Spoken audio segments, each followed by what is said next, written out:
Hey everyone, and welcome back to the Firefighters podcast, where we seek to develop, inspire, and motivate the world of the emergency services operator through a series of wide-ranging conversations. Now, before we go any further, just hit that rate, follow, or subscribe button on whatever platform you're listening to. It's a key performance indicator for us and helps us reach even more people. Now, here's what we've got for you today. Why are we so drawn to the negative? What is it about bad news that just pulls us in? That psychological reasoning behind our attraction to it and the impact it has on our mental health.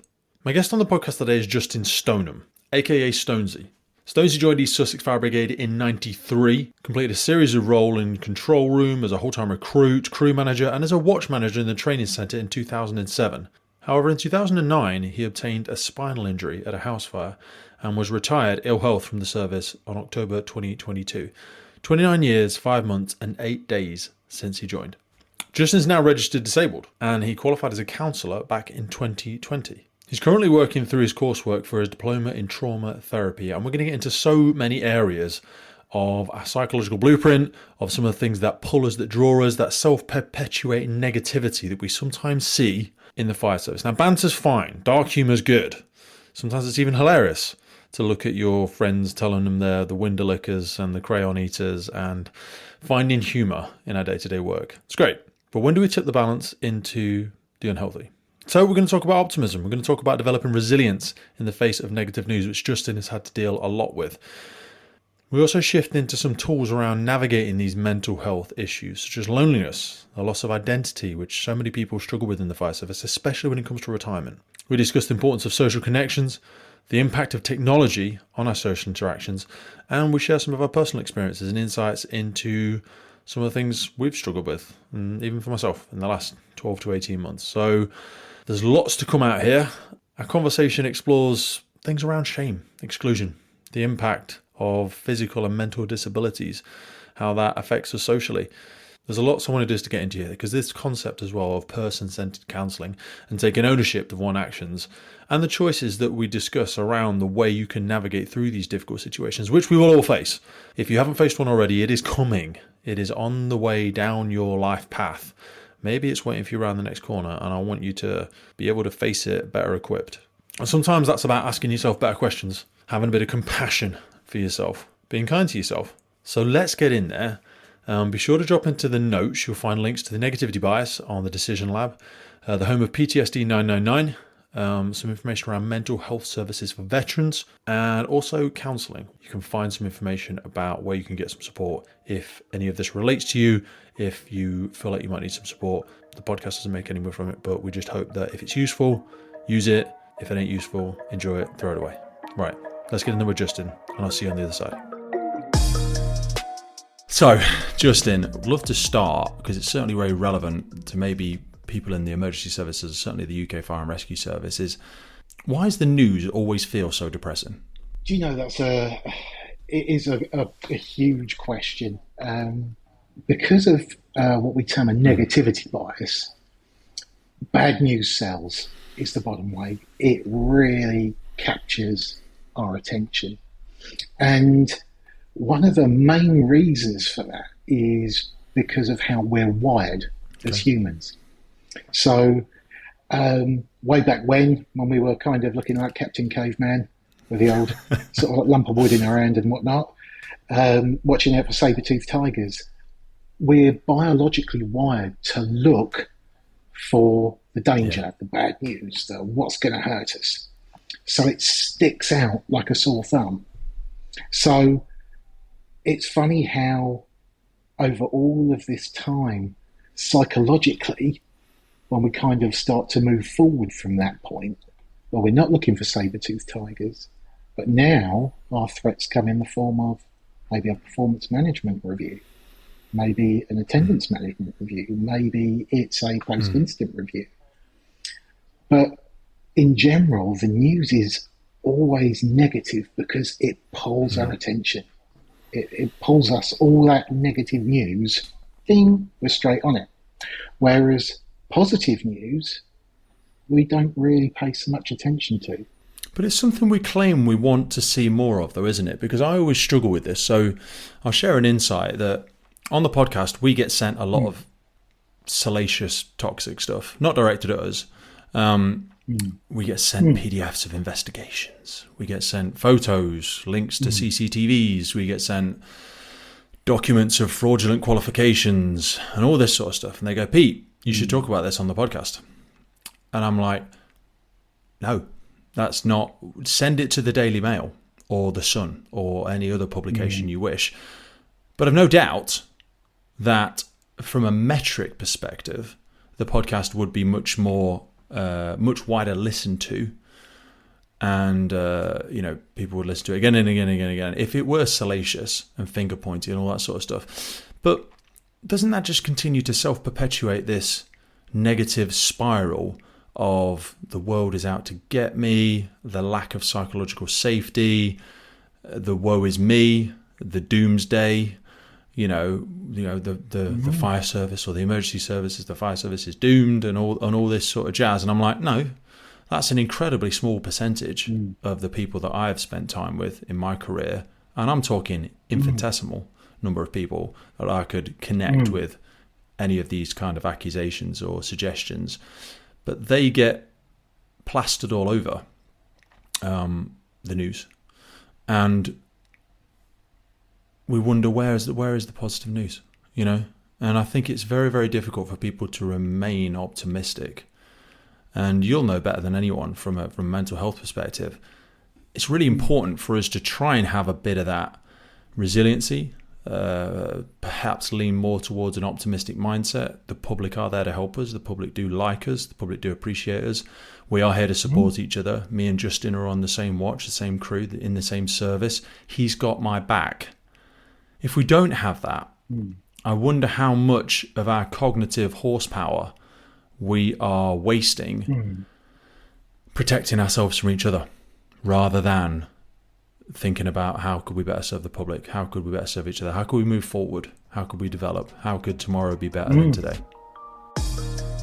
This episode is brought to you in partnership with Godiva Limited. Godiva is one of the world's leading providers of specialist equipment for emergency services market. Renowned for innovation, quality and reliability, Godiva produces a comprehensive range of fire pumps, including vehicle-mounted, portable, and their cutting-edge integrated total water flow control system, SAMFlows. I've been using Godiva my entire career as a reliable pump on the fire ground.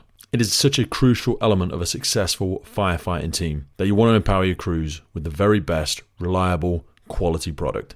Reach out to our partners by checking the notes in the podcast. Now back to the show. And I think if we bring it into our arena, if you come down to the mess room table, and I'm sure all firefighters can relate to this, is that if I do something great, for example, I get a promotion or, I don't know, commendation, whatever it is.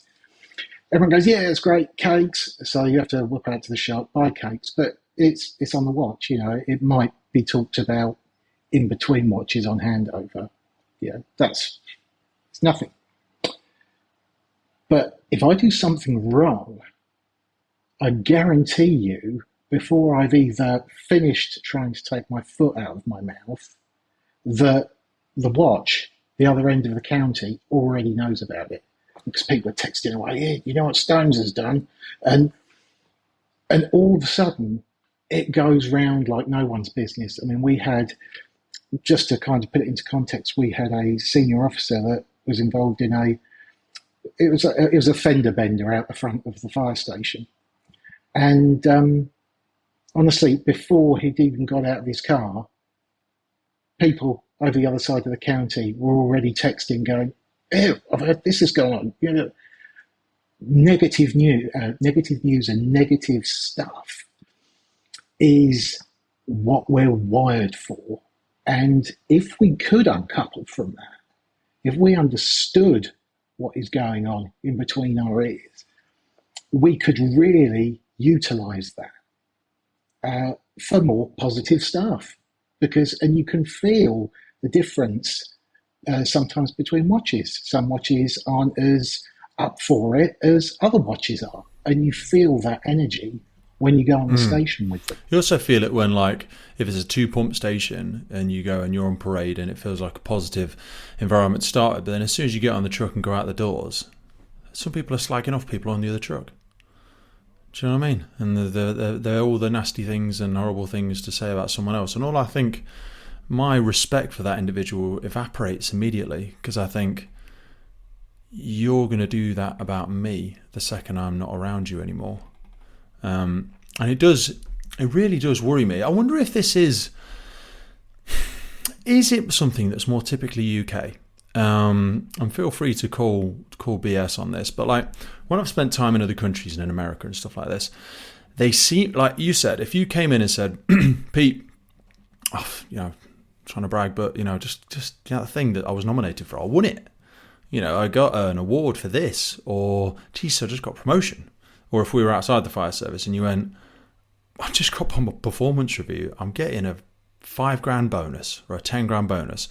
In some countries, they go, just high five, brother. Stonesy, wow. I mean, Jesus, that is incredible, dude. So proud of you, Whereas over here, we might go, good for you. Nice to be you, is it? Oh, yeah, how the other half live. Bit full of yourself, brother. Pride comes before a fall. All of these silly connotations that find their way into our verbiage. And I think that also comes this overarching aspect of national pride. You go through America or even Canada or a lot of countries and you see flags on the gardens and you're like, wow, proud American. If you saw a flag on a UK residency, you might go, that's BNP. You might go, I bet they're sexist, racist, homophobic, anti-Semitic, whatever. I don't know. But why is that? I know we have this stiff upper lip British thing, but you've done a tremendous journey, and people will have heard in the intro your kind of background, because we always put in some stuff about the background, the mental health aspect of it, and what you specialize in now. As you've delved down that rabbit hole through your career, and now moving on from your career, qualifying yourself as a counsellor and whatnot, can you help us unpack a little bit around why it's so prevalent over here, and when you are working with people who feel like they're slipping into that river, that mental black hole, how do you help them punch the brakes on that negative spiral? A lot of it is down to awareness. Okay. And actually going, do you realise you're always moaning, for example? And I think in the fire service, does that feel like a personal attack though? Because it can, but it's the context that it's set in. Okay. And I know from my experience in the service that you can have those conversations with people, but it's where and how it's delivered. Because it may well be that actually somebody who's been really top notch is now going, actually, I'm struggling at home. There's loads of stuff going on, and that's pulling them down. So it's about exploring those reasons around before going, do you know what? You're a really miserable sod, and you can, and it just depends on how you frame it. And I think sometimes we can be quite scared of these conversations. Again, that negativity bias, thinking, this is going to go to wreck shit, because if I talk to that person about it, they're going to get the hump straight away. But actually, I have to say I've found the opposite most of the time. Not saying all the time, because some people just give you the finger and tell you to go on your way. But actually, a lot of the time when people are feeling down, and I always remember my dad, because my dad did best part of 30 years, I think 28 years he did on station. And he always said to me that it only takes one person to make or break a watch. And in other words, that means if you've got one person who's an absolute firecracker, it can really lift the watch, and you can have a bloody good laugh whenever they're on duty. Like a cultural architect, aren't they? Oh, absolutely. But also, by the same token, you can have an individual on the watch that can kind of, it's like that fun sponge type of thing. And what I'm saying here is I'm not singling people out, because actually, world is a really complicated place, and people have got so many things pulling them more than ever before. We've got phones on us, we've got all of this stuff going on, So normally, in a watch, in a I've got to say, a bit of a family environment, if you've spent any time on watch, you know that actually you can have these congruent conversations. And sometimes, as firefighters, we can be really blunt. And sometimes that's what it needs. But actually, sometimes, and actually the majority of the time, it's more of a, while you're doing your routines and whatnot and cleaning some of the kit, and you sit down next to Joe Bloggs or Jane Fred or whatever it is, and you go, do you know what, I've noticed that you seem down at the moment. What's going on? And it can really start to really pull open that conversation. And a lot of the time, you don't need to say anything else. You've just got to use your ears and shut up. That's a difficult one. Because, again, in our environment, we are problem solvers, aren't we? We are very solution-orientated people. Justin goes, Pete, I'm really actually struggling a bit at home. I mean, I don't want to say struggling. That probably sounds exaggerated. But I'm feeling like my ass is dragging. I've lost a lot of mental altitude. And I'm dragging my ass a little bit. I can feel the ground is a little bit too close. And I go, what's the problem? And you go, it's my partner, my missus, my husband, or whatever. Well, all right, see what you need to do. You need to do A, B, C, and 1, 2, 3. Yeah? And that's not always what someone wants to be. Someone said something great to me a long time ago where they're like, whenever I go into any conversation, I have 3 lanes in my mind. I try and pick which one they're looking for as quickly as possible. And that's, do they want to be hugged? Do they want to be helped? Or do they want to be heard? It's you. Which one is it? Because the heard is usually where all of it starts, isn't it? Some people just want to feel listened to. And that's one of the saddest things as well that I've found about the podcast. Like, these conversations are very interesting to some people for their own personal reasons. But I think a lot of it is to do with the fact they don't feel heard. They don't feel listened to. We're losing the art of conversation. Like what you're talking about there is a very difficult conversation. It's a hard thing to wrestle with. But also when someone is sat in that, maybe a more toxic energy. So depression and sadness and depression. In fact, let's stick a pin in that one because I want to ask you about sadness versus depression at some point in time. But if they're angry, it's very hard to be a good man, I think. I think it's easier to be a great man than it is to be a good man. And the same works for women. Because it's easier to be obsessive rather than balanced. Like Hemingway was a great writer, but he was a terrible person. Churchill was a great leader, but he was a terrible son and a terrible father, if you've read any of the letters from his son. But like, it's very hard to avoid that long-term use of a very potent but toxic fuel. Things like anger, jealousy, bitterness, betrayal, justice, vengeance. They're very potent fuels, but they can be very toxic long term, and people don't enjoy being around them. I think of it like rocket fuel. Like, you know, like rockets, they burn their fuel off, most of it, and then it drops off as you go off into the atmosphere. But you need that big push. And like to be a great person is someone that's probably not massively balanced. To climb that big political ladder, whether it's in a police ambulance service, certainly in the fire service, it's not going to be a popular journey. But to be a good person is very, very hard, I find. And if someone is being rewarded for that toxic fuel, i.e. they're obsessive, they're angry, they're jealous, they're bitter, they're hard to be around if that person's on the team, on the watch. But life might be rewarding them for that unconsciously. Whereas sadness, if someone's just depressed on the watch or sad on a regular basis, it is a detractor, but they're not like an energy vampire or like a mood hoover in the same capacity, are they? They're not an active detractor. You know what I mean? Like an anger, bitter, jealous, overly cynical person, pessimist, can be very toxic.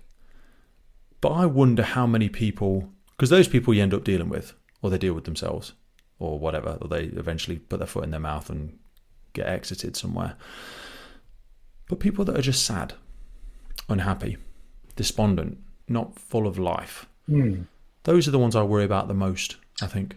Definitely. And I think in the fire service, we're absolutely great at putting on masks. This episode of the podcast is brought to you by Gore-Tex Professional Fabrics. Now, we all know the working environment of a firefighter is filled with challenges. We face serious risks on the job, such as heat exhaustion, burns, physical and mental stress, and we frequently come into contact with high levels of toxic chemicals. Now, I have been wearing Gore-Tex for nearly 2 decades on the front line, working in hostile environments, tackling challenging incidents from firefighting to water incidents and in urban search and rescue environments. Gore-Tex have a well-earned reputation for protecting professionals in the fire and emergency services through their family of highly innovative, waterproof, breathable moisture barriers that exceeds global performance standards and are trusted worldwide. Gore-Tex, going further together. I think a lot of people who are feeling sad, because there's a difference between sadness and depression, but feeling sad, yeah, a lot of the time we mask it. And the reason we mask it is because of, let's be fair, all the humour and, stuff like that. We'll take the mickey and all that kind of jazz. So we do a very, very good job of putting on this mask when we go to work, and that's cracking. And when we go off duty and go home, and that's when the mask starts to slip. And you're quite right. It is easier to be a great person than a balanced person, because that's what the job demands. And if you think about that sadness, and we get rewarded for it, yeah.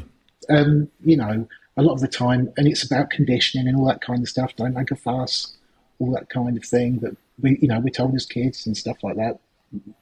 Up it comes with us. We don't want to make a fuss. We don't want to bring other people down because we're in that team environment. So a lot of the time, and also maybe sometimes we think that person can't help. Yes. So we don't want to burden them with it. Like, I'm not looking for an answer, Justin. Things are just a bit shit at the minute. And so I feel like an immense hypocrite. I'm going to share something with you now and with the audience.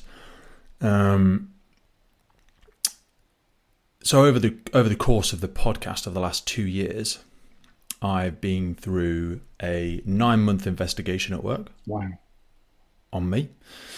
I upset someone with the language that I used. Now, it wasn't sexist, it wasn't racist, homophobic, anti-Semitic. It was swear words, basically. And I used it in a context or around a person that made them feel very uncomfortable. And I'm incredibly apologetic for that. And once the whole thing had come to an end, I was given an opportunity to apologise for it, which is great. But it was a very horrible process. Very horrible process. Process of exclusion, of isolation, of fear and anxiety. Am I going to lose my job? Obviously didn't lose my job. Wasn't anything violent or anything like that. But nonetheless, and also just that imposter feeling like, am I a really horrible person? Has no one told me? Over the course of the podcast, I've separated from my partner. I was married for a very long time. And the audience won't have noticed the difference. And the reason I'm making this is not just me making time for selfishly talking about myself, is that mask. Because when I come on here, I talk about authenticity, and it is authentic. But it's also arguably slightly performative. Yeah. We are here to have a conversation about mental health today, and we're going to steer it in that way. So it's trying to walk that thin line between authenticity and also this is a thing that is being recorded. But then I ask myself, like, how much of that did I share with people? And it's something I want to discuss because I feel like you and I connect on a lot of these elements, because you went through some very difficult periods towards the end of your career through physical injury, which will have also manifested in some psychological challenges, no doubt. Was there people that I could have had support from, that you could have had support from, that you didn't talk to? Is there ways of dealing? Because I think about the number of people, be it I've got a tattoo on my hand, I've got so many stupid tattoos, says be the difference. Like, I want to turn up and be professional. I'm not going to be that person. Not that there's anything wrong with those people. And even saying those people is probably in itself a bit of a horrible thing to say. Like, I'm categorizing these people. But a lot of people said, just go off sick. Yeah, okay, that's the easy answer. And I know I need distraction as well. So work, very convenient distraction, isn't it? I'm an addict with ADHD. The podcast is a crutch for me. I use this as a support mechanism to have interesting conversations with people like you that help me. It's a bit selfish in that respect, perhaps, but then obviously we share it with everybody else. When you were going through your journey, so just for some context, and it will have been in the introduction anyway, so people will have heard it, but you joined back in 93. Had a really long, interesting career in different elements, whole time on-call control training center, but you had a very bad injury in 2009, which obviously changed the trajectory of what perhaps you thought your career was going to be, how long or short it may have been, things you wanted to do, still do, and sort of that death of an identity. I am a fit, healthy, competent, high-performing manager in the UK fire service. Something's been stolen from me.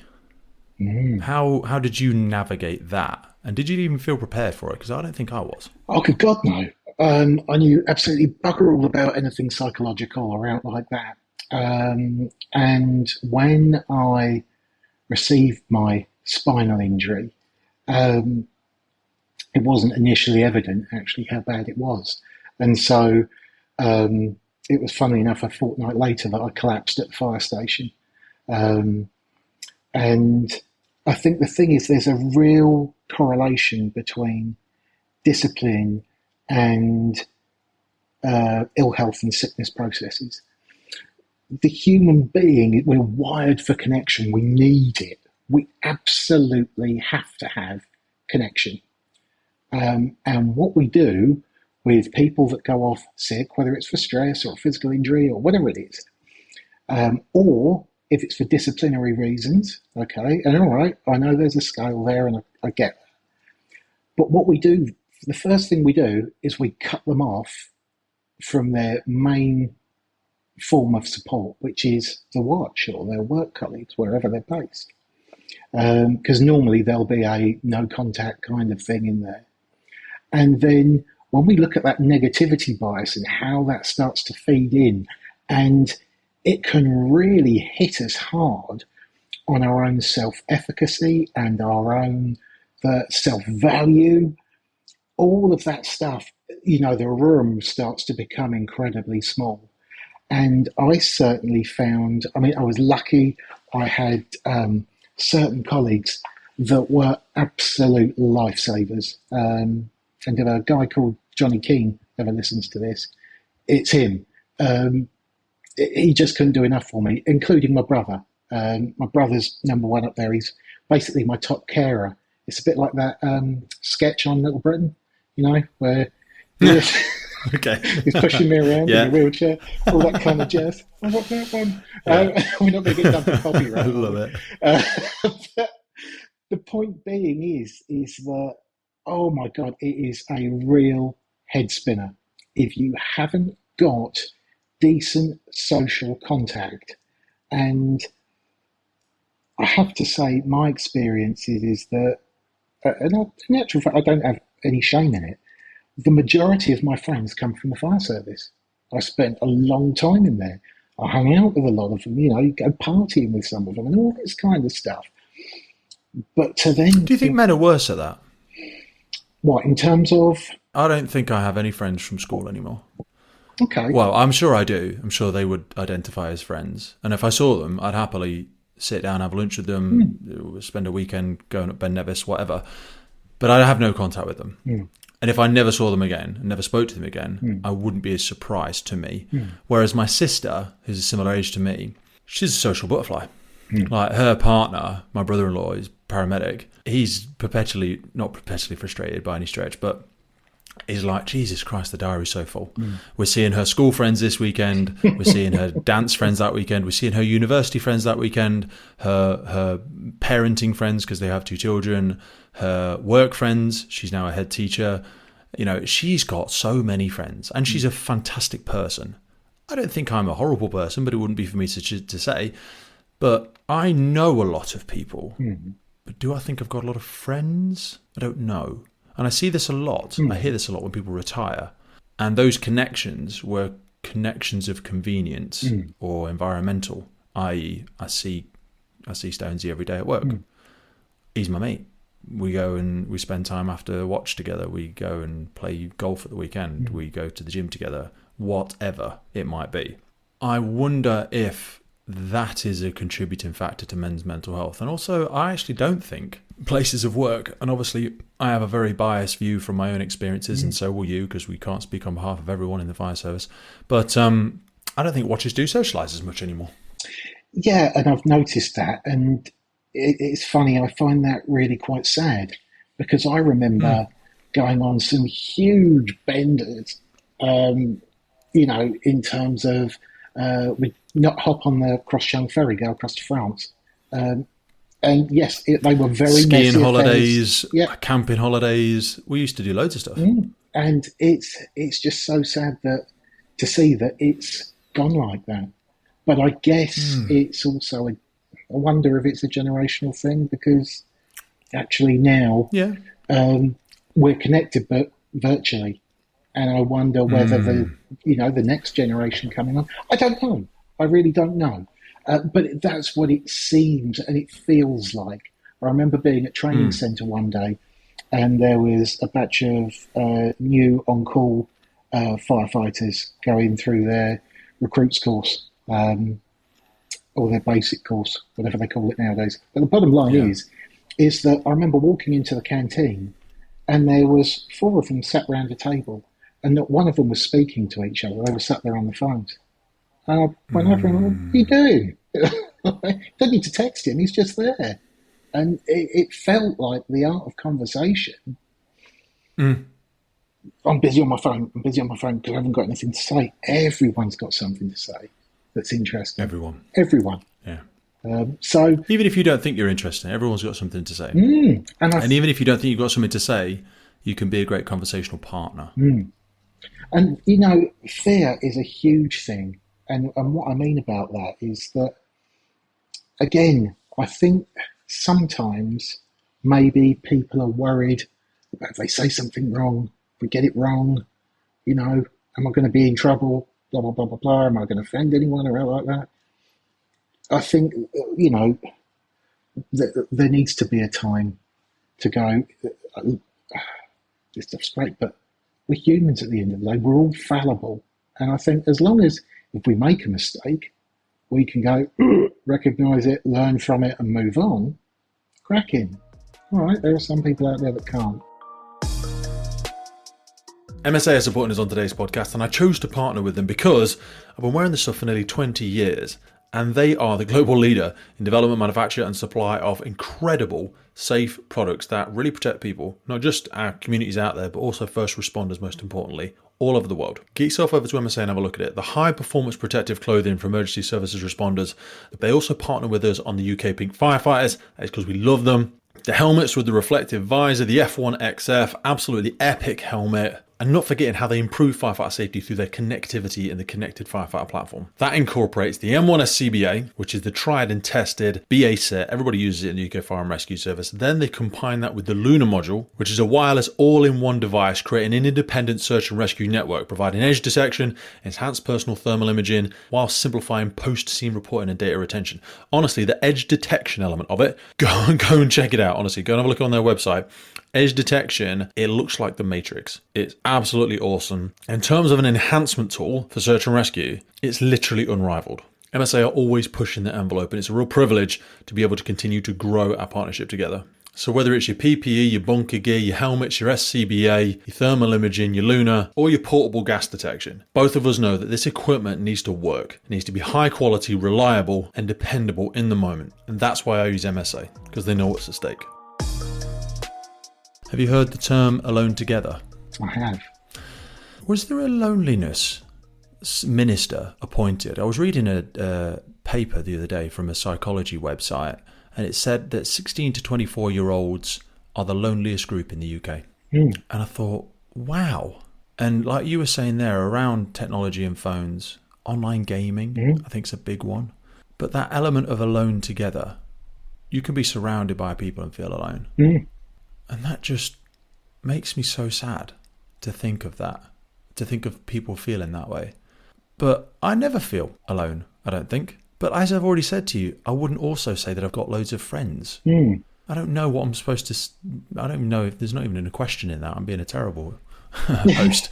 No. But how have you navigated that? How did you... Because you were eventually...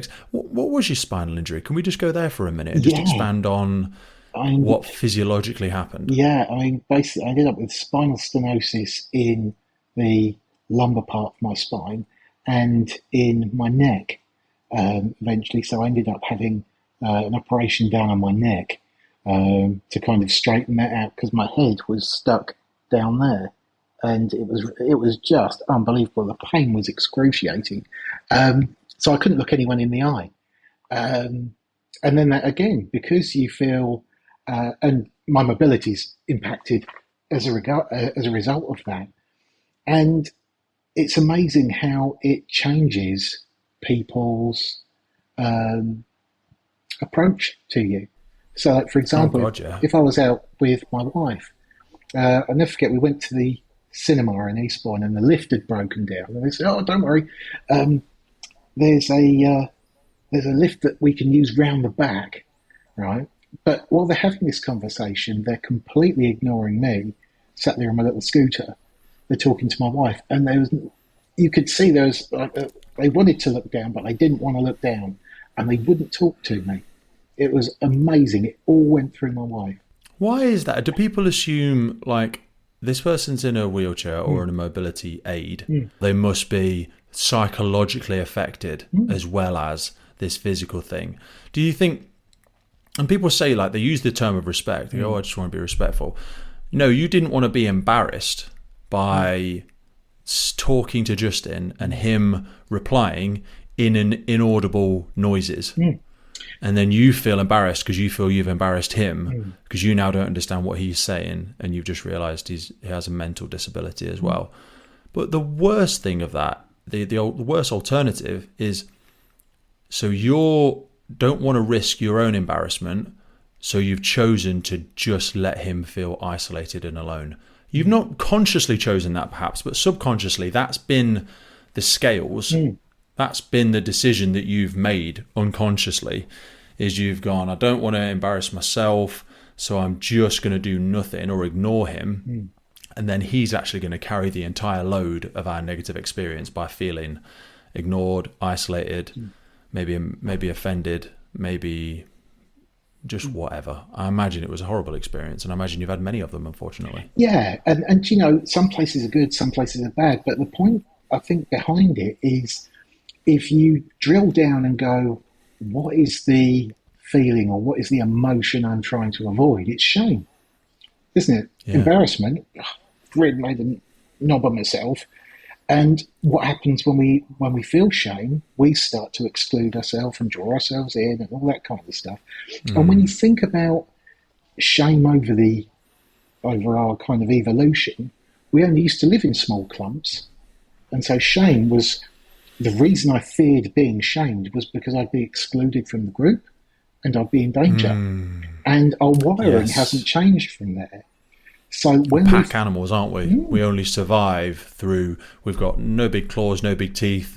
Our bodies are quite rubbish by comparison to any other animal. You know, like, if you're excluded, that means death. Exactly. But the wiring hasn't changed, but the whole context of our world has. So it's really quite bizarre. And it almost it does come back to the ill health and the performance management investigation, whatever way you want to put it. It's that shame option, that feeling of shame that we have, where we start to exclude ourselves now. You know, we get that fear of, and that's on top of the fear of, am I going to lose my job? How are other people going to view me? Are they going to talk to me again? Have I lost my network of friends? All that kind of jazz. There's lots of stuff rolled into that. So, but the core of it is shame. You know, I don't want to embarrass myself because I'm going to be ashamed. But that stops us from taking any action towards the positive at all. And most of that suffering that you experience is... It's not real. Like, I think it was Seneca that said, we suffer more in our imagination than in reality. Absolutely. You know, I've had many problems in my life, most of which never really happened. Do you know what I mean? All of this stuff is just in our imagination, and that just has such a, it's a prison that's locked from the inside. We've done it to ourselves. Oh God, yeah, and you see it really often. And from my experience, I remember when I got promoted to crew manager, and before I arrived on the watch that I was going to be on, my brain was just exploding with, why if you have this sort of job? And why if you have this sort of job? And oh my God, you're looking like an absolute pillock if you do this. And all of this kind of stuff. And almost to the point where I was going to ring up, HR and go, do you know what? This ain't for me. But I'm really glad I battled through it, because again, you get on the truck, you have your first shout and you start, proper working shout, and you start to battle through that. And fear is a massive prison, but it's kind of, for me, it then sort of like has these offshoots of shame and embarrassment and, isolation, and all these kind of little bars of it. If you imagine fear at the top, it's all fear-based emotion that we're feeling. When you had this, was it a progressive musculoskeletal compounding issue with your spine? Was there an event? And please, we don't have to use this if you prefer. If you're not allowed to talk about it. No, it's absolutely fine. Because if it was a progressive thing, that would worry me more. Because I think a lot of us are actually doing that to ourselves and not knowing it. But I mean, bearing in mind, I come from the days, if you see what I mean, of 13.5 ladders, which we did away with in East Sussex. We sawed a metre off and thought that was fine. And it worked out bad, but that's a whole different podcast. LPPs, like... But you were running around the drill yard with them, sprinting around the drill yard with them. I remember seeing a lot of the old drills, people didn't walk with ladders then. Like portable pumps, which were basically Robin Reliant engines with a frame on it, carrying those across bloody fields, with barn fires and all that kind of jazz. And, 2 people, not 4 people back then. Yeah, lightweight steel seamless cylinders, which weren't lightweight. Bloody heavy. Rubber wellies on your recruits course. You didn't get your leathers. Nothing was really ergonomically designed. I remember sitting in some of the old trucks then, and you're just sitting with your back against steel, basically. There was no real padding or anything like that. You were just... It was made for the equipment, not for the rider's comfort. Oh, God, yeah. It was bonkers, really. Like, I remember, 1993 to about, I don't know, the 2000s when we got something half reasonable.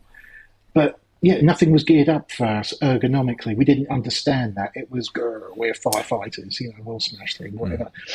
And even after we have that revolution, I'll just tip my hat to women that we...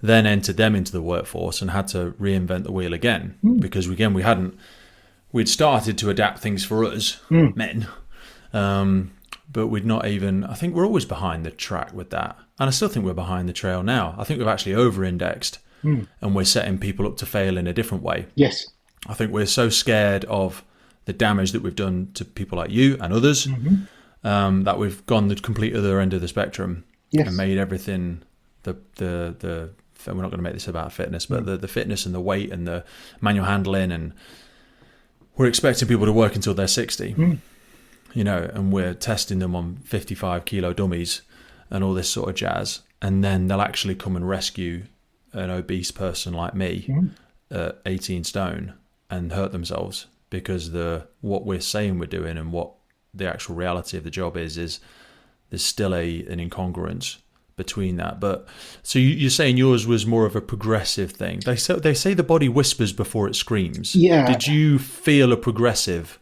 I've certainly debilitation of your back? I mean, when I disappeared, I went off down to about through to my waist and got a real jolt off the cylinder, and it went, and I felt it through my back. And we were bringing a lady out from a house fire. And after that incident, bearing in mind it was 2009, so that's 15, 16 years ago, something along those lines, you handle things a lot better then physically. So I was late 30s, or mid to late 30s. So I was, you go, oh, yeah, it really hurt, but yeah, I'll walk it off. Was basically the sort of thing. However, after that, the progression really started to come, but quite quickly. I collapsed at work on my first one. My back just went into spasm, and I went out for my first morning cigarette, and as you do, and coughed, and my back just went no. So I'm laying on the floor, and I had one of those big rubber cases that you used to have on your iPhone, and I was trying to get it out of my pocket. My back was going, I'm sweating, and I'm trying to think, right, who am I going to phone on the watch who's least likely to hang up? So I phoned one of the guys, and they all came out, had a good laugh, and then called the ambulance, as you do. But it just got worse from there, to the point where on my final few tours of duty, we had working job after working job. It was one of those monster, don't normally get them all like those, but and on the final one, I remember just being across, looking at the building that we were dealing with, propping myself up against a brick wall, thinking, I can't do this anymore. I cannot do this anymore. And again, that really pulls your chin down, because then you start thinking, well, if I can't physically do the job, then mentally I can't do it either. And then it all starts to just pile in on top of you. It was really. How were you dealing with it at the time? Were you medicating yourself? Were you? Oh, hell yeah. Okay. Yeah, basically, I would, whenever the back went, I would be medicated with real strong opiates, all prescribed. But I would have I'd have been going in other directions. I'd have fallen back into my past habits and probably started just getting hold of diazepam and all sorts. I had a prolapse disc in my back once. Oh, it's just excruciating. And so I was heavily medicated. I'd heavily medicate for a few days, get to a point where I could just about get upright, get myself get myself moving again, and then go back to work. Because what was occurring was then I was starting to chew up all of the attendance management sort of stuff. Stones is going off again. And that really wasn't helpful, because regardless of which way you put it, attendance management, any sort of threat to your livelihood, and again, you start being pulled downwards, that negativity spiral.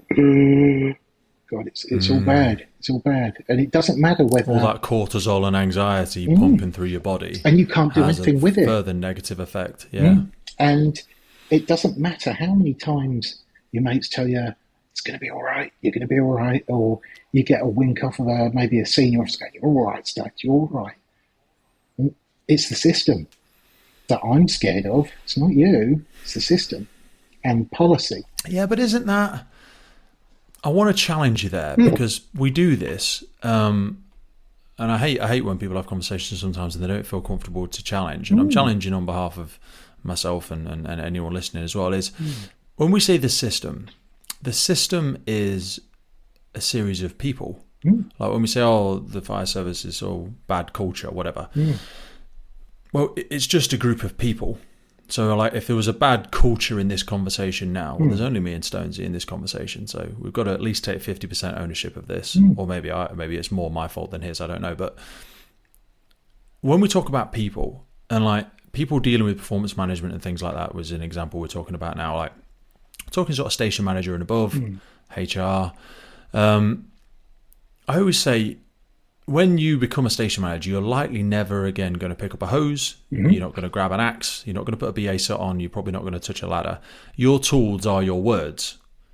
And you've got to develop those tools with the same level of tenacity and intention and use them wisely to navigate these softer elements, these more emotionally supportive elements of the role. Like when you were having these struggles and these challenges, we're getting into policies and procedures and performance and capability and absence management, and the communication around that is incredibly important. And again, I can relate in terms of the journey I went through from an investigative perspective. That could have been made significantly easier, not through any financial support or any adaptation to my workplace, just through communication. Absolutely. Just talking and hearing and listening. And we don't really focus on that. We don't really give people tools to develop it. Like, I feel sad that you have now spent not sad. It is sad that people like you have invested in your own development as a counsellor, as a support from a mental health and psychological perspective post-career. And I think, where are these people in the job when we need them, when you needed them? And I think, and I've got to say at this point, there was the HR lady who was working on my case was absolutely fabulous. She was brilliant. And that made it a hell of a lot easier. However, because of the way East Sussex is a very small brigade, and probably known as a bit of a joker, a bit of a clown. I think it's probably you were. Yeah, I like to laugh. Okay. I'm the same. And I think it's very easy to go, you got that feeling that it's only Stones, he's pulling a flanker or whatever. But actually, I was desperately in major trouble physically. And it was only until I was seen in the actual state that I ended up in, which is now walking sticks, or I've just got myself a really nice wheelie kind of walker. So hoping to break some sound barriers with that. But it was only once people saw me in that state and went, oh my God, he really is mullered, that people really took it seriously. I think in smaller brigades, it's very, very easy. Because you can't see it. Yes. Yeah. All you do is you hear about, Stones is poorly. Yeah. And again, negativity bias. We'll go for that. Is he pulling a flanker? Do you know what I mean?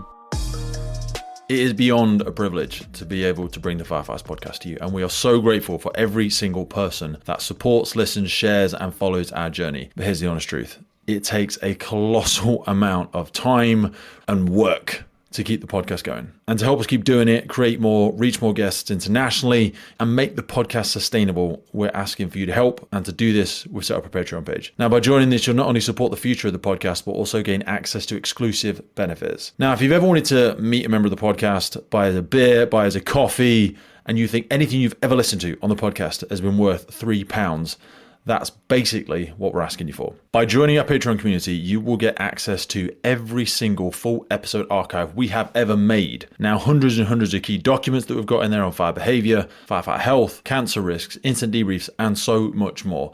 A growing collection of valuable resources to help you learn and grow. So by joining the Patreon for just £3, you'll unlock everything we've ever created, alongside discounts on merch, your support in whatever way, dropping it in the WhatsApp group, sharing it on the local newsletter, whatever it is. It's incredibly valuable, and we really do support it, and we need it to make it a long-lasting resource, that legacy resource we always talk about for first responders, firefighters, and everybody everywhere who's ever been interested in joining the fire service or who absolutely loves the job. Now, if you're already supporting something, as many people do, it's totally cool. You can still access the podcast for free, and you'll always be able to access all the new episodes for free, but we're asking for your help to make this sustainable. And if you want to do something free, follow us on our YouTube, subscribe to it, rate us on Spotify, whatever platform you listen to, and we want to keep growing, we want to keep sharing the insights, and we want to keep showcasing the incredible work happening in our community and our sector. So if you feel like you want to join the Patreon crew and help us make this possible, head to patreon.com/TFFPC, or check the link in any episode podcast notes. Thank you for supporting us. We'll see you on the other side. We fill in the blanks, yes, don't we, with do. negatives, in the absence of... Story. Yeah, we make up our own stories. So those elements there, because East Sussex is a small service, but we've had Dawn on, a number of times. Dawn's the serving chief, and Jules. We spent a lot of time with Jules King, for women in the fire service. What is it about the messy middle that we sometimes lose a lot of this? Because again, these people, I know them quite well, but they might just be very good at fooling me. I don't think so. Certainly in the case of Jules and Dawn, but again, I don't know. I've not spent acres of time with them. But our intentions and our values at the top of this scale always read very nicely. Yes. We write them on walls and documents and stuff like this. And we talk a lot about mental health. But it doesn't seem to manifest itself into finances and actions. Like I talk ad nauseum on the podcast about how we go through a lot of physical testing when we enter the job, and we have annual fitness tests and all this sort of jazz. But why are we not employing Stonesy for 50 grand a year or whatever we'd have to pay a counsellor? And every year, mandated, you will have an hour with Stonesy. Now, if you just want to sit there quietly and not talk about it, that's absolutely fine. But if I've got an issue with my back, I know I'm going to see the fitness advisor in a couple of months because I've got my annual fitness test. And they'll ask me a bunch of questions and I'll talk about some stuff. He might give me some tips and tricks, and he might give me some help. He might refer me for some physio or whatever, and I'll deal with that then. But if we didn't have that and I had to reach out for help with my physical health, there would be a myriad of personal reasons that I might not do it. Pride, whatever, ego. And I think the same issue comes with our psychological health, in that I have to actively reach out for that support. It's here, we're here to support you, Stonesy. Anything you need. What do you want? Firefighters charities? You want HR? Do you want the occupational health team? What do you want? But I've got to make the first move. And that is a big enough barrier to stop. But if I knew, like let's say like when you were off sick, or if I'm off sick, I'm a watch commander in the UK service. I'm not paid massive amounts, but I'm paid 45k a year. If I go off sick, you're paying someone overtime all the time to come in and cover me. So that 45k will get swallowed fast, very fast. So for me to pay a counsellor 50 grand a year, I think you're going to make that money back very quickly. I think stress and psychological health took over as the biggest lost time incident a couple of years ago over musculoskeletal. People off on long-term stress is a huge cost to services. And some services, again, I'm naive to a lot of the stuff that happens. I don't travel around as much as I'd like to. I do travel around a lot of services quite a lot every month. But there's still obviously at the edge of my sphere of knowledge. I don't know a lot of services that are employing these people, and they're certainly not mandating every year. We talk about mental health, talk about TRIM, we talk about PTSD. I don't feel like that's fully translating into what we do.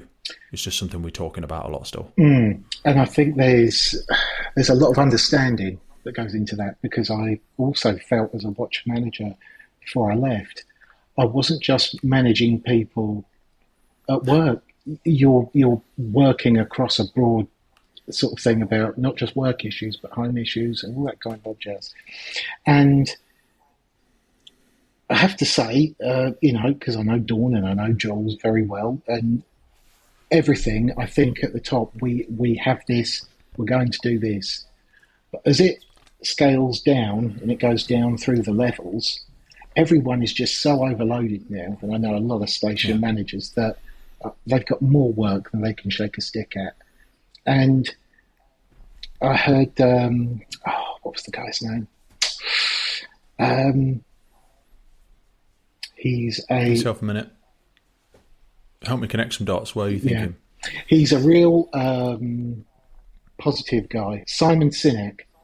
There we go. Oh, yeah. And he talks about... Start with Why. Yeah. And a myriad of other great books. Leaders Eat Last. But he also talks about things breaking in the middle. And I kind of wonder whether we're at that kind of stage... Definitely. Where certainly when you look at a lot of station managers, they've got so much work to do. And then on top of that, to do all the performance management or the, absence management, whatever you want to call it.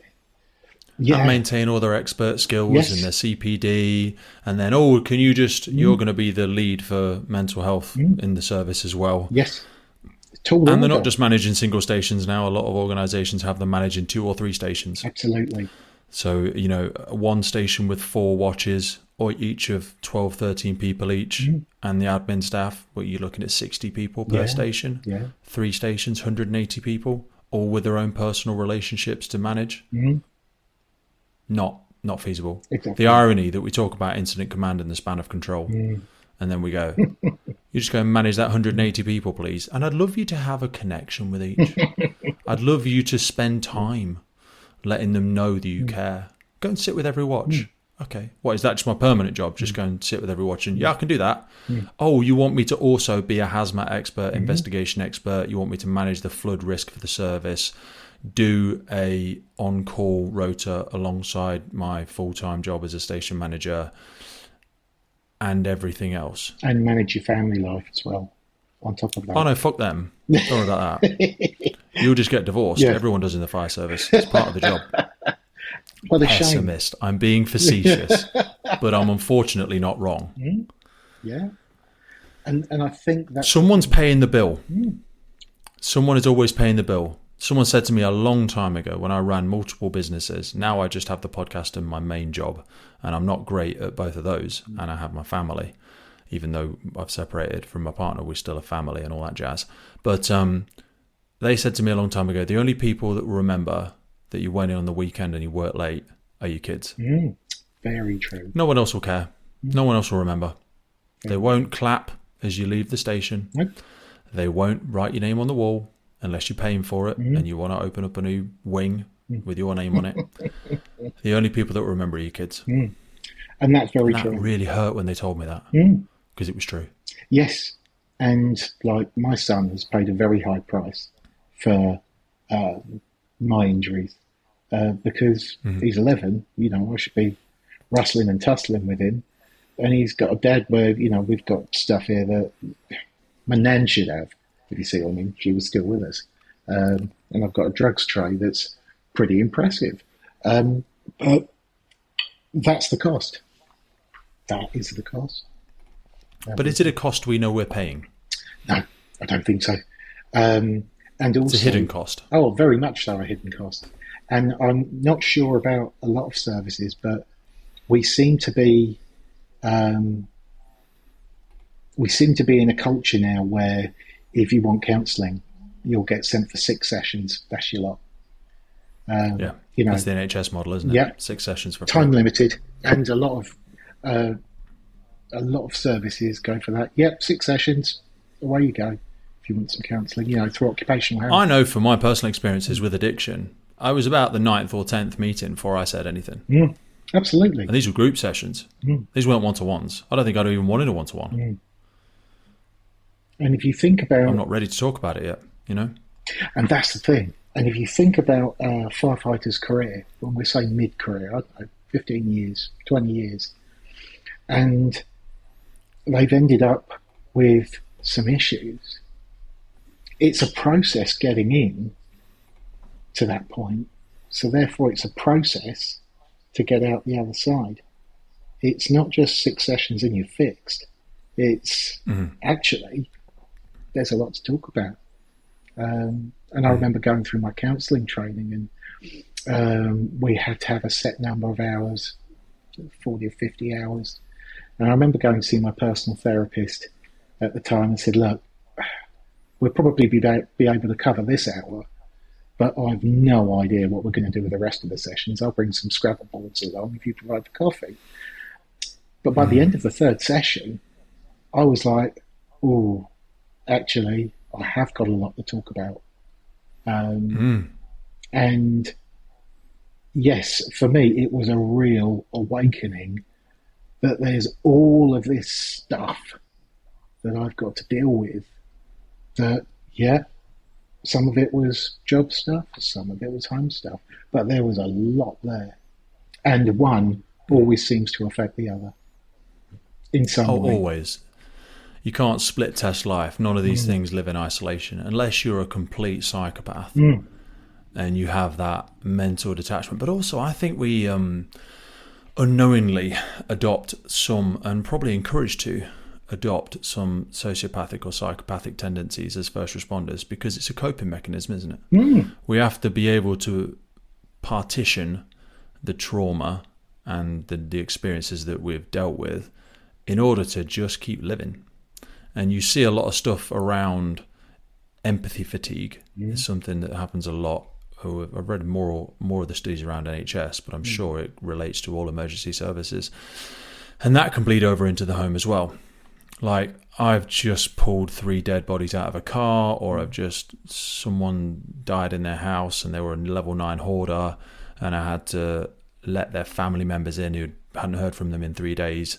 And then we let them in and they hadn't realised how bad it was. And then we found the person and we had to support the family and just ask them to wait outside. And then it got investigated and blah, blah, blah, blah, blah. And then I go home and my partner goes, "Oh, never guess what happened at work today, Justin. You know Sally?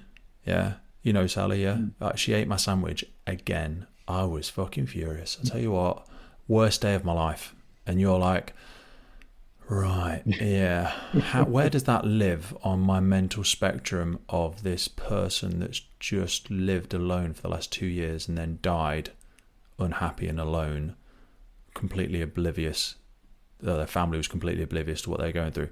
And now you want me to try and connect with you on Sandwichgate. Ooh, I'm going to struggle to care here a lot. And that's difficult, isn't it? Balancing that and then putting that on a filter.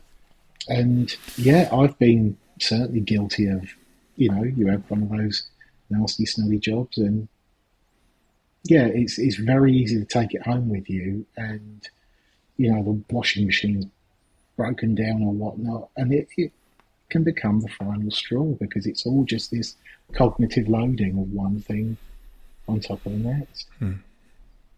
So when you started Y, your company's called Y Counselling. Fantastic website, by the way, and we are going to provide a bunch of links for negativity bias for your website as well underneath here. One of the things that really stood out to me, and I suppose a Y is maybe a subconscious tip of the hat to the Simon's work as well. You say on it, I believe that why is one of the hardest questions we ask ourselves when life is tough. I often think when we get into that spiral of self-blame, blaming others, it's easier to blame others, isn't it? It's easier to point fingers than thumbs. Pointing thumbs is hard, but really it's often the only thing that's within our sphere of control, or certainly our sphere of influence. And you do a lot of work around that person-centered counselling, because at some point we do have to acknowledge and take ownership for how we've allowed these things to affect us, because that is ultimately what has happened when these things are happening to us. But also a lot of it's by choice. I remember having a conversation with one of my children when he was in his early 20s, and he'd made some decisions and they hadn't manifested into what he had hoped they would with relationships, and I could relate, and he could see that I could relate with the challenges that I'd had with his mum. But you have got to take ownership for it. It's easy to say, I'm blaming, someone's ruined my life. Yeah, someone has ruined your life, and that person is you. And that sound is probably, I'm sure that's not how you begin conversations with people that you speak to, but reaching that realization in some way or another is really the best place to set your feet, because it's a place where you can start to take action within your sphere of control. So talk to me about this person-centered counselling in that non-directive manner in which you work with people. Yeah, I mean, for me, the fascination was because we always go, why me? Why does this always go wrong?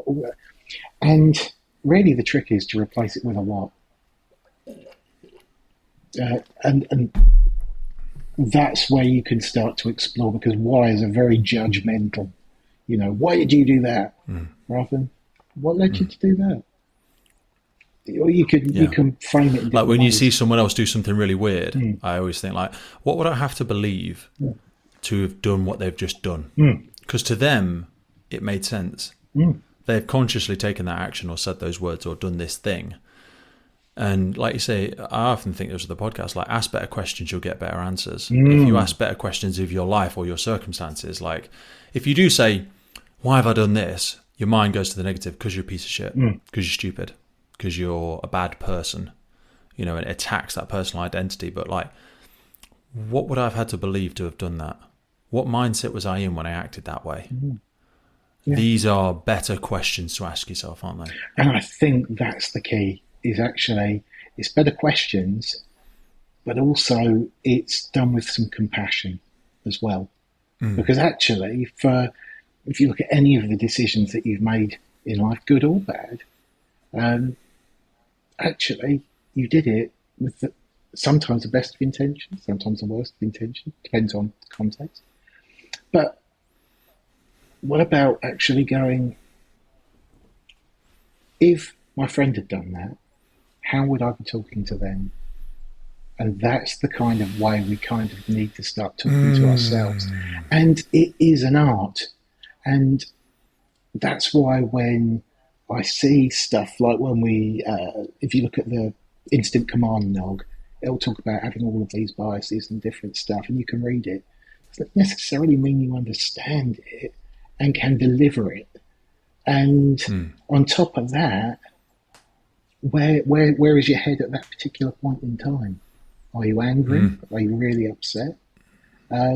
Because physiology comes in there as well. And we don't talk about the physiological effects of heat, heart rate, because when we start to reach about, I think it's 120 beats per minute, we start to lose our cognitive functions. Yeah, it becomes really difficult. So, yeah, it's about replacing why with what, and chucking a good load of compassion in there. And person-centered counselling is all about really just exploring what's going on for you. Bring it along. We'll empty out what's in your head, if you see what I mean, in the kindest way, and we'll sort through it together. And it is that real gentle process of exploring these things. And I found that, as I say, when I first started investigating becoming a counsellor, I thought, how hard can that be? Well, it turns out it's bloody hard, because very bloody hard. You've really got to strip yourself back. And yeah, when you come out the other end, you actually understand that there's an art to questioning and being heard, making sure the other person feels heard, feels valued. Because at the time when we're going through bad stuff, like as you said, I feel like I'm a piece of shit. Well, you're not really going to do such good questioning around that. And that's the art. That's what counselling is there for, is to help maybe provide some of that perspective. But it's about you arriving at that. The counsellor just facilitates that space.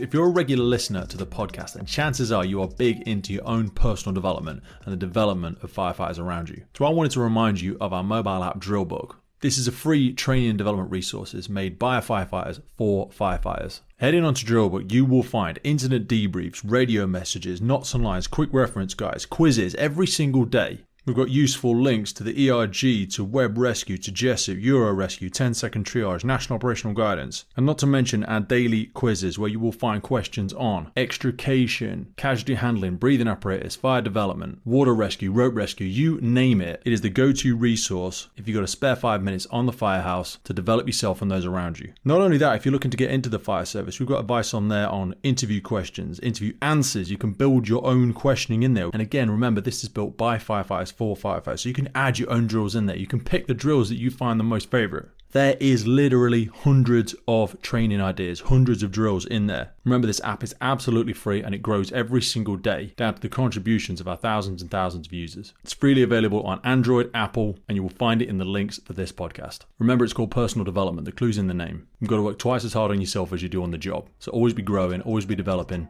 Now let's get back to the show. We spoke about coaching before we came on, didn't we? Around, it's like mentoring versus coaching. You know, mentoring is, I've had success in the thing you're trying to do, and it's more directive. You want to aspire to the things that you think I've had, or the journey you think I've had there, and it's a lot more suggestive, isn't it? Whereas that non-directive element is, we're going to explore this thing together. I always think of my old coaching sessions when I did them. It's like going in someone's house and they go, "Oh, before you go, can I just show you something I've got in the basement?" And you go, "Yeah, okay." And they take you down there, and you have to go there with them. You do have to descend into their world to sustain that empathy, sympathy, relatability, non-judgmental. We're going to go down here, and you're going to talk to me. And it's very exhausting, very mentally exhausting. Like, I find the same with podcasting. I could do 2 of these a day. It's heavy. Yes, it's heavy if you want to do it well, because you've got to be there with the person. You've got to be present with them. And like, I imagine for you as someone that does this professionally and has actually trained themselves rather than someone like me that's winging it, very, very, very difficult to remain that non-judgmental, non-directive, and to provide enough space and safety in this conversation. Because like you say, they do need to get it out. Some people's mental model is like a closet, and you want to try and create a TARDIS for them, don't you? You want to try and go, well, we're going to go into that mind and we're going to turn it into a warehouse where, yes, over there is that personal relationship that we're challenged in with, and that it's not perfect at home, but we could put that all the way over here on the shelf. Doesn't mean we're ignoring it. We are going to deal with that. We acknowledge that we must deal with it. But at the minute, I open the closet and it's just there with everything else, and I can't even think. I can't even start to process it. I need some mental space to go, let me lay it out on the table for you, Justin. Let me take you over to this side of the warehouse where you can hear all that screaming. And let's go there for a minute and we'll talk about it. Maybe open the box, reorganize some of the files, throw away some beliefs and some elements of our own blueprint that are no longer relevant or don't deserve to still be here. Some beliefs that don't serve us anymore, and either seek to reinterpret them, redefine them, or get rid of them. Definitely. Do you know what I mean? But it's very hard because a lot of people, the mind is very busy. My mind is very busy. It's very busy. I need a lot of alone time. I have a lot of alone time every day. I need it. But it's hard. The things, there's so many people, so many things pulling our attention from here to there. It's a very, and I don't know whether this is going to come across right. For me, it's a very precious, valuable space that counsellors provide, because actually, it's a very rare time where you get to talk about you, and actually, it's not going anywhere. It's all good, but you get to talk about you, and you get to be you. And we start to peel away those layers, because in the fire service, as I say, we have so many different masks. Whether I was Instructor Justin, whether I was Clown Justin, or whether I was, watch manager, crew manager, whatever I was doing, different masks for different things. And it's just very refreshing to have that space where actually you can go, do you know what? I'm not as hardcore as everyone thinks I am. And one of the things, funny enough, because I had an investigation against me when I was a crew manager, and all it was over was we effected entry to a flat. It was a flooding. But the occupant, the landlord, had insisted that we'd left glass everywhere, and we hadn't. But you have to go through the rigmarole. And I remember the station commander at the time going, yeah, we've got this complaint, Stones, you're being investigated, there's your letter, but you're all right, and you won't mind that. Been water for ducks back. And I was absolutely stunned. I didn't know what to say. And I got outside, which is really unusual for me. And I got outside the office and I'm thinking, well, actually, I am bloody worried. This is my job, potentially, if they find me guilty. They. And yeah, I was actually bloody terrified. You pop on again that mask and that front of, don't mean anything. But inside, I was having a real good churn up in there. And yeah, it's not as Yeah, it's not as easy to maintain those masks as we think. So coming back to the counselling room, it's an opportunity to put them down. Very difficult because, like I say, really, even in my first few sessions and whatnot, and some people it will take longer. I found it really very, very difficult to put those masks down. I would always come back to the humour that it doesn't matter. Make a joke out of it, softens the blow inside. When that mask is forcibly torn from us, coming to the element of retirement, and I think it's very pertinent to discuss this now, given how many people are retiring from services in the UK, certainly, and probably across the world, but the UK's 30-year accidental model of employment has come to an end for a lot of people, certainly in the fire service at the moment. When that mask is ripped away from you, how did you deal with that death of the identity, that transitioning into no longer being part of the operational world, or even just formally, I'm no longer employed by a UK fire and rescue service? Because a lot of people are going through this at the minute, and it's like jumping off a speeding train. Yes. Some people have a very rough landing. And to be fair, I don't think there's an easy answer to that, because although, and being quite candid, I gave it the big end of, retire and all that kind of stuff. Actually, I didn't realise how much of my identity was I'd invested in being a firefighter. And although I think one of the best phrases I've heard was, I missed the job I joined, I won't miss the job I'm leaving, if you see what I mean. But I'm not so sure that was true for me. I thought it was at the time, but do you know what? There's, and it's funny, I think what really kind of, again, started us sort of conversing on LinkedIn was actually that point about, well, what about when a BA crew's behind the door? And there's just this part of me that actually, do you know what? I'd love to go back and run a job, and because, there's something about once always a firefighter. It's a massive sense of purpose as well, isn't it? You feel like you're part of something that's making a difference, that stands for something. Yes. And it's hard to see that you're more than just the thing you do.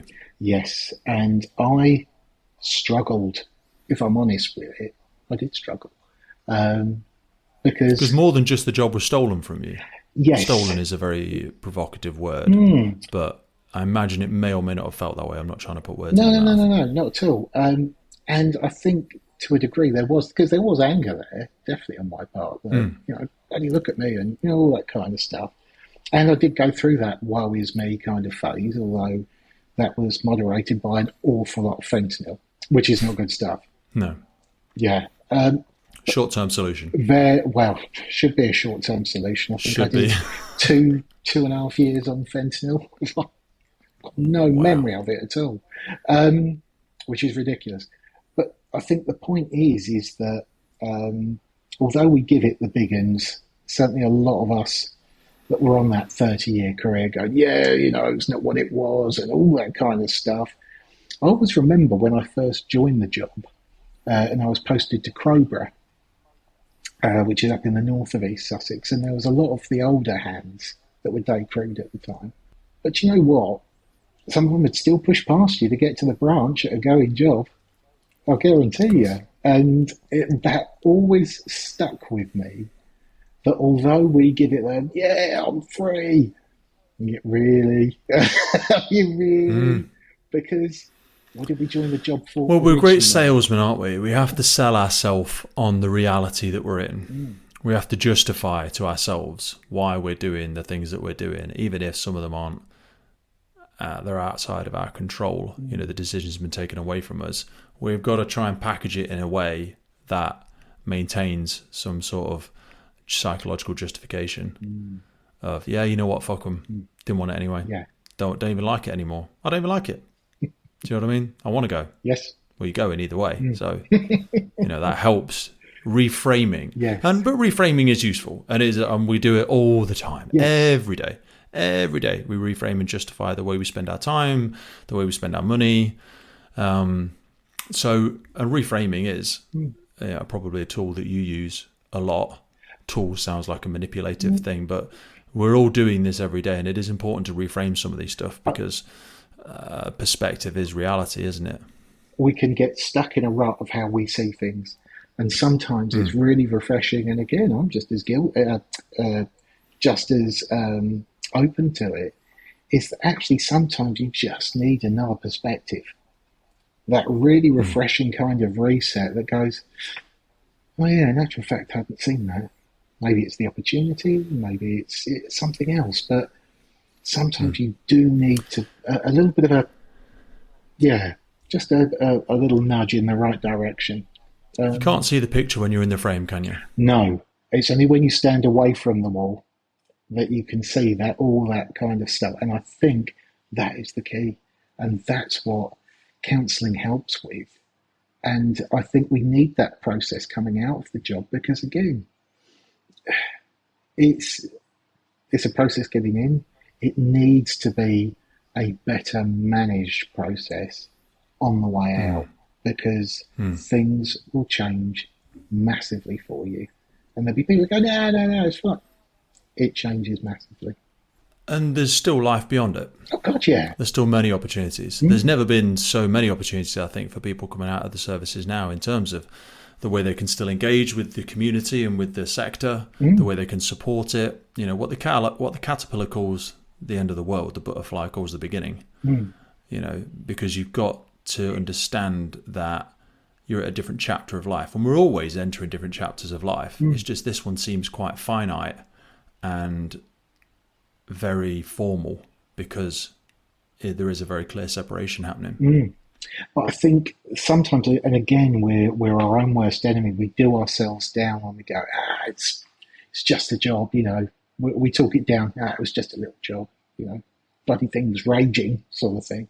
It's fine, it's nothing. And that is where anybody from a firefighter upwards, and people go, I'm just a lowly firefighter. You're a firefighter, and what that means is that you're a creative thinker. Yeah, we come along and clear up when somebody else has made an awful, awful mess, whether that's a hotel that's going from end to end, or whether it's somebody's chucked themselves in a river for a laugh, or whether we're dealing with environmental spills or RTCs. You know, no RTC or fire or any incident is ever the same. So we have to be creative.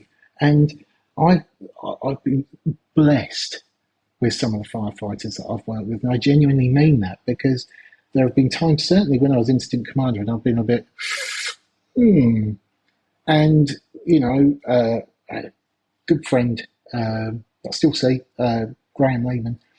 He was all over RTCs, knew, you know, inside and out, all that kind of stuff. And you go, for example, Stones, what about if we did so-and-so? Fabulous, let's do it. Because it's about that listening. Everyone's there, and firefighters who are right at the, you know, at the front, they're your eyes and ears, and they're your most creative tools because they do come up with these solutions, you know.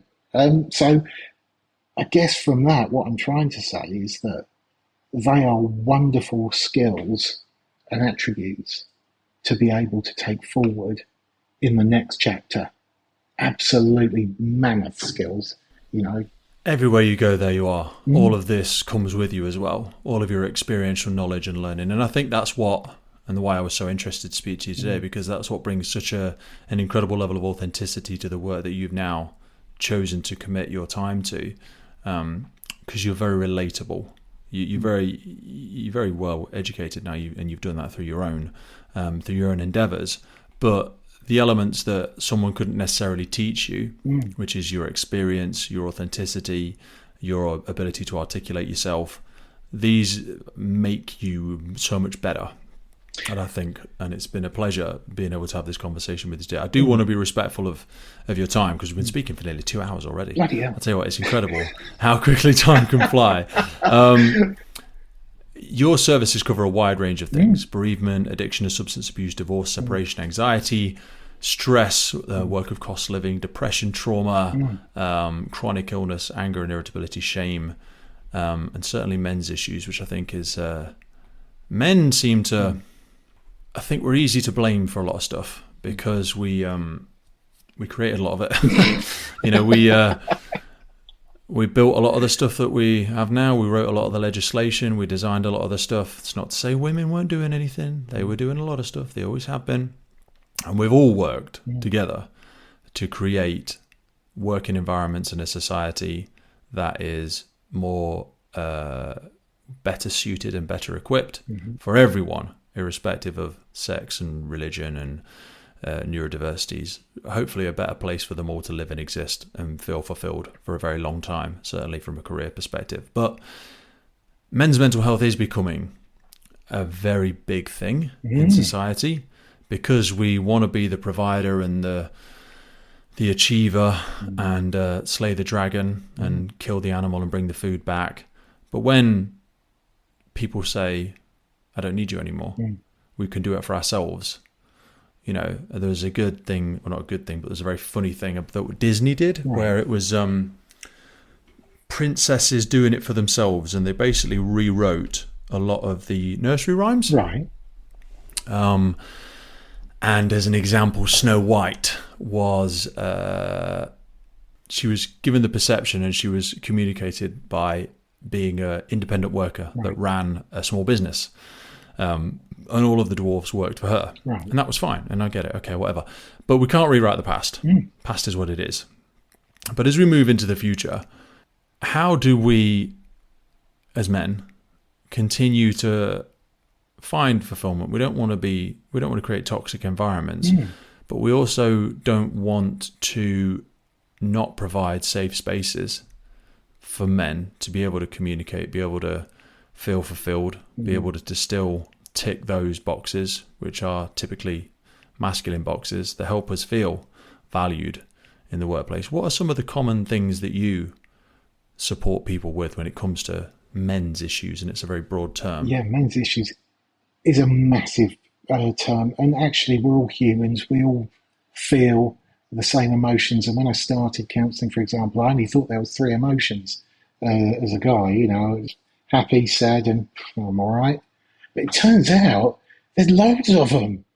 And actually, my kind of sort of like wrapping up would be those feelings that we try and squash away, those emotions are like warning lights on your dashboard, right? So if we feel angry or we feel upset, disrespected, powerless, another one that comes up, that's time for you to do something. And it doesn't necessarily mean counselling. It may well be you need just an outlet. That can be the gym, because gyms have good social networks. There's a CrossFit gym up the road from me. I've been there once. My back exploded rather spectacularly. So now I just stick with CrossFat because I'm fat. But point being is that CrossFit gym has an amazing positive vibe about it. So choose what do you want to do? You want to be around positive people? It's about choosing where you want to go to deal with those issues. For some people, it'll be pounding it out on a treadmill or benching weights and stuff. But there needs to be that social connection that with another person, so you can go over your smoothie afterwards, or for me, over my Costa and Starbucks afterwards, because the only machines I use there now are like the Crisp and the Mars bar vending machines. But the point being is that you've got to have that outlet to talk to someone, just someone who understands what you're going through. And I found when I first went to counselling, not being a counsellor, that sometimes I didn't feel understood, because sometimes, and a lot of counsellors tend to be female, and I met some good ones all kinds. But sometimes you just need that person. And as I say, it doesn't even have to be a counsellor. I could sit there probably after the podcast with you, switch off record and go, do you know what? We talk for hours. Yeah. Jesus, man. I'm having a really bad time. Do you know, you're going to really regret giving me your contact details. So no, at all. But it is. That's been the accidental secondary privilege of the podcast, is being able to have such incredible connections with some people who have helped me in... The podcast isn't even a way to help me. You know, the podcast is something we probably do for other people, really. But obviously, I get a lot of fulfillment from it. And one of the biggest things I've had is this network, without wanting to use business terms. Like, so many incredible friends that I speak to, and people who I did a podcast with over 4 years ago. I've never physically met them, and I've had some of the best conversations and support from them. It's crazy. It's weird. Superb. I encourage everyone to start a podcast. They should do. It's the best selfish motive. You know, it's the best selfish university that you'll accidentally create for yourself. Have you seen the film Inside Out? No, I haven't. I want to, because I want to see the other one as well. The sequel. Apparently, it is awesome. Oh my God! Right, so the first one came out in 2015, and I went to see it with my daughter because she was 8 at the time, and then we recently saw the second one, Inside Out 2, and I think maybe this is a nice framework for us to close on, because for people that haven't seen it, so the story evolves around a young girl called Riley, and it's about her emotions and all of our emotions. It was a creative way to give attention to the feelings that are inside us all. And the way that they did it, emphasizing the ways that those emotions organize our thoughts, our social lives, especially the roles of things like sadness, you know, understanding and normalizing these emotions, the value of sadness, that sort of growth and change are constant, and our emotions battle internally with these, how we can empathize and understand our emotions, how communicating is the key. You see, there's a great bits in the film where you then see the inside mind of her parents and her friends, and their own characters are similar or the same emotions, characterized slightly as that person's things. And that the internal battle where each emotion is trying to take control of the console, and telling each emotion that they're wrong and that they need to give the power back to Joy. Joy is a female character who plays the role of Joy. And there's a really like this, it looks as though it's written for children, and why I went to it to start with my daughter. But like the lessons for adults in this is massive. Like one of the saddest ones in the second film, and I'll try not to spoil it for people that haven't seen it, but anxiety shows up in the second one. There's a bunch of new characters, anxiety, embarrassment, a few show up in the second one. And anxiety is all future based. You know, it's protecting us from stuff that might happen, and it's always coming up with these algorithms of future situations and scenarios and how we can avoid them by befriending a certain person or by manipulating a situation to ensure our own survival. And she turns to Joy at one point and she says, you don't understand. As she gets older, she doesn't need you anymore. You don't play a role in her life as an adult now. And that made me really sad. Personally sad, because happiness and joy are different things, aren't they? Like happiness is we can be content, which is a form of happiness. Like you and I could sit around a fire outside your house and have a drink and be content, and I would say I'm happy. You know, I'm really having a great time here with Justin, and I'm happy. But joy, it's exuberant, isn't it? It's exciting. It's almost uncontrollable. It's like laughter, isn't it? I couldn't stop myself laughing at a funny thing, really, even if I tried to stifle it slightly. Joy, how often do we experience joy as an adult? That rapturous, uncontrolled outburst of happiness at its peak state. And again, this is only one element of the films, but like when I then watched the second one, I've watched the second one a few times. I've watched it with a friend, and then I thought, this is a great conversation starter, because the drive we had back from the cinemas was very powerful. And I thought, Maybe we could prescribe these films.